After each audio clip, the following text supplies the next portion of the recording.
ಸಂತೋಷದ ಸುದ್ದಿ. ಈ ಸಿವಿಲ್ ಏವಿಯೇಷನ್ ಸೆಕ್ಟರ್ನಲ್ಲಿ ನಾಗರಿಕ ವಿಮಾನಯಾನದಲ್ಲಿ, ಅಂದರೆ ಟೆಕ್ನಿಕಲಾಗಿ ಹೇಳಿದ್ರೆ ನೀವು ಸಾಮಾನ್ಯವಾಗಿ ಓಡಾಡುವ ಪ್ಯಾಸೆಂಜರ್ ವಿಮಾನದಲ್ಲಿ, ಈ ಸೆಕ್ಟರ್ನಲ್ಲಿ ಭಾರತದಲ್ಲಿ ಒಂದು ಹೊಸ ಯುಗದ ಆರಂಭ ಆಗುವ ಲಕ್ಷಣಗಳು ಕಾಣಿಸ್ತಾ ಇದೆ. HALನವರು 40 ವರ್ಷಗಳ ಹಿಂದೆ ಪ್ಯಾಸೆಂಜರ್ ಏರ್ಕ್ರಾಫ್ಟ್ಗಳನ್ನು ಮಾಡ್ತಾ ಇದ್ರು. 40 ವರ್ಷಗಳ ಹಿಂದೆ ಅದೇನೋ ಆಮೇಲೆ ನಿಂತು ಹೋಯ್ತದು. HAL ಆರಂಭದಲ್ಲಿ, ಅಂದರೆ ಇದರ ಆರಂಭ ಮತ್ತು ಬೆಳವಣಿಗೆ ಅದೇ ವೇಗದಲ್ಲಿ ನಡ್ಕೊಂಡು ಹೋಗಿದ್ರೆ ಇಷ್ಟೊತ್ತಿಗಾಗಲೇ ಭಾರತದಲ್ಲೊಂದು ಬೋಯಿಂಗ್ ಇರ್ತಿತ್ತು, ಭಾರತದಲ್ಲೊಂದು ಏರ್ ಬಸ್ ಇರ್ತಿತ್ತು. ಬಿಡಿ, ಅದೇನೋ ಆ ವಿಷಯಕ್ಕೆ ಹೋಗೋದು ಬೇಡ. ಈಗ ರಷ್ಯಾದ ಜೊತೆ ಮಿಲಿಟರಿ ಒಪ್ಪಂದ ಆಯಿತು. ಈಗ ನಾಗರಿಕ ವಿಮಾನಗಳ ಉತ್ಪಾದನೆಯಲ್ಲೂ ಕೂಡ ಒಂದು ಒಪ್ಪಂದ. ಭಾರತದ HAL ಮತ್ತು ರಷ್ಯಾದ UAC ಕಂಪನಿಯ ಮಧ್ಯದಲ್ಲಿ ಒಂದು ಒಪ್ಪಂದ ಆಗಿದೆ. ಆ ಒಪ್ಪಂದದ ಪ್ರಕಾರ ಭಾರತದಲ್ಲಿ SJ-100 ಅನ್ನುವ ಪ್ಯಾಸೆಂಜರ್ ವಿಮಾನಗಳ ತಯಾರಾಗ್ತವೆ.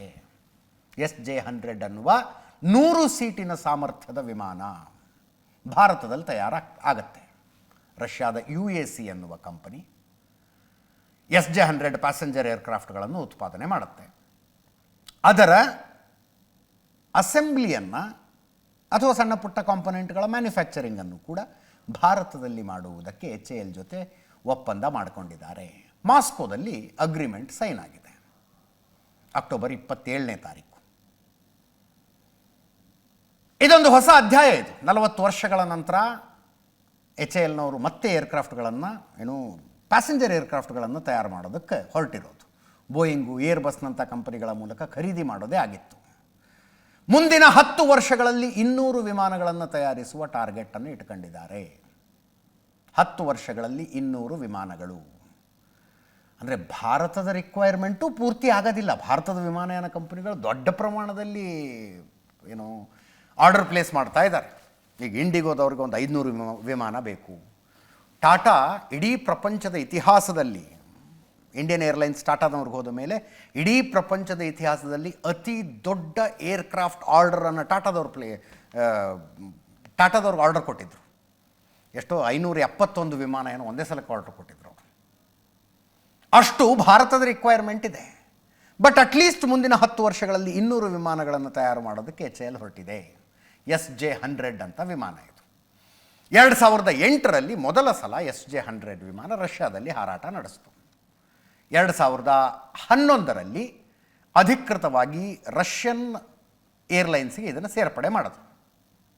ಡಬಲ್ ಇಂಜಿನ್, ಟ್ವಿನ್ ಇಂಜಿನ್ ವಿಮಾನ, 108 ಪ್ಯಾಸೆಂಜರ್ ತನಕ ಇದರಲ್ಲಿ ತಗೊಂಡು ಹೋಗಬಹುದು. 3500 ಕಿಲೋಮೀಟರ್ ನಾನ್ ಸ್ಟಾಪ್ ಇದು ಫ್ಲೈ ಮಾಡುತ್ತೆ.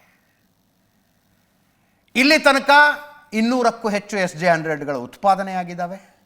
16ಕ್ಕೂ ಹೆಚ್ಚು ವಿಮಾನಯಾನ ಕಂಪನಿಗಳು, ಅರ್ಥಾತ್ ಏರ್ಲೈನ್ಗಳು ಈ ವಿಮಾನಗಳನ್ನು ಯೂಸ್ ಮಾಡ್ತಾ ಇದ್ದಾವೆ. ಅಂದರೆ ಟ್ರೈಡ್ ಆ್ಯಂಡ್ ಟೆಸ್ಟೆಡ್ ವಿಮಾನ ಇದು.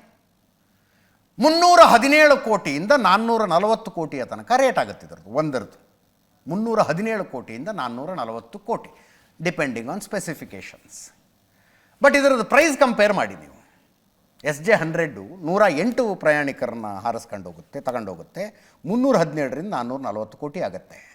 ಅದೇ ಬೋಯಿಂಗ್ 737, ಇದು 108 SJ-100, ಅದು 130ರಿಂದ 180 ಪ್ರಯಾಣಿಕರು, ಬಟ್ 877 ಕೋಟಿ ಆಗುತ್ತೆ ಅದರದ್ದು ರೇಟು.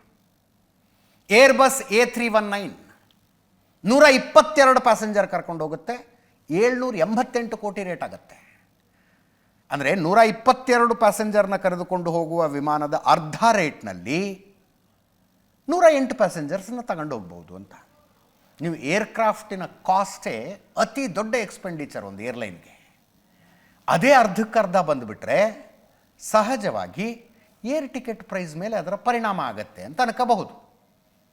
HALನವರು 1961ರಿಂದ 1988ರ ತನಕ ಪ್ಯಾಸೆಂಜರ್ ಏರ್ಕ್ರಾಫ್ಟ್ಗಳನ್ನು ಪ್ರೊಡ್ಯೂಸ್ ಮಾಡಿದ್ರು. 89 ವಿಮಾನ ಮಾಡಿದ್ದಾರೆ. ಅದರಲ್ಲಿ ಒಂದಷ್ಟನ್ನು ಇಂಡಿಯನ್ ಏರ್ಫೋರ್ಸ್ ತಗೊಂಡು, ಮತ್ತೊಂದಷ್ಟನ್ನು ಇಂಡಿಯನ್ ಏರ್ಲೈನ್ಸ್ನವ್ರು ತಗೊಂಡಿದ್ರು. ಅದಾದ ಮೇಲೆ ಕಾರಣಾಂತರಗಳಿಂದ ವಿಮಾನ ಮಾಡೋದೇ ಬಿಟ್ಬಿಟ್ರು. 40 ವರ್ಷಗಳ ನಂತರ ಮತ್ತೆ ವಿಮಾನ ಮಾಡ್ತೀವಿ ಅಂತ ಹೊರಟಿದ್ದಾರೆ. ರಷ್ಯನ್ ಕಂಪನಿಯ ಜೊತೆಗೆ ಸೇರಿಕೊಂಡು. ಭಾಳ ಸಂತೋಷದ ಸುದ್ದಿ. ನೋಡಿ, ಏರ್ ಇಂಡಿಯಾದವರು 570 ವಿಮಾನಕ್ಕೆ ಆರ್ಡರ್ ಕೊಟ್ಟಿದ್ದಾರೆ. ಇಂಡಿಗೋದವರು 500ಕ್ಕೂ ಹೆಚ್ಚು ವಿಮಾನಗಳ ರಿಕ್ವೈರ್ಮೆಂಟ್ ಇದೆ, ಹೊಸ ವಿಮಾನಗಳು. ಅಂದರೆ ಮುಂದಿನ 10-15 ವರ್ಷಗಳಲ್ಲಿ ಭಾರತದ ನಾಗರಿಕ ವಿಮಾನಯಾನ ಕ್ಷೇತ್ರ ಎಲ್ಲಿಂದ ಎಲ್ಲಿಗೋ ಬೆಳೆಯುತ್ತೆ. ಮುಂದಿನ 20 ವರ್ಷಗಳಲ್ಲಿ ಭಾರತ ಮತ್ತು ದಕ್ಷಿಣ ಏಷ್ಯಾಕ್ಕೆ ಸೇರಿ 2800 ಹೊಸ ವಿಮಾನಗಳು ಬೇಕಾಗ್ತವೆ. ಇದೇ ರೀತಿಯಲ್ಲಿ ಪ್ಯಾಸೆಂಜರ್ಗಳ ಸಂಖ್ಯೆ ಬೆಳೀತಾ ಹೋದರೆ 2800 ಹೊಸ ವಿಮಾನಗಳ ಬೇಕು. ಅವುಗಳ ಪೈಕಿ 10 ವರ್ಷದಲ್ಲಿ 200 ವಿಮಾನವನ್ನು HALನವರು ಮಾಡ್ತೀವಿ ಅಂತ ಹೊರಟಿದ್ದಾರೆ. ಈ ವಿಮಾನಯಾನ ಮಾರುಕಟ್ಟೆ 2033ರ ವೇಳೆಗೆ 3.5 ಲಕ್ಷ ಕೋಟಿಯ ಬಿಸ್ನೆಸ್ ಆಗತ್ತಂತೆ.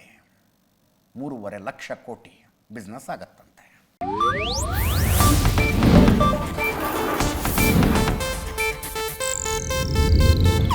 ಇದು ಏಷ್ಯಾನೆಟ್ ನ್ಯೂಸ್ ನೆಟ್ವರ್ಕ್ ಪ್ರಸ್ತುತಿ.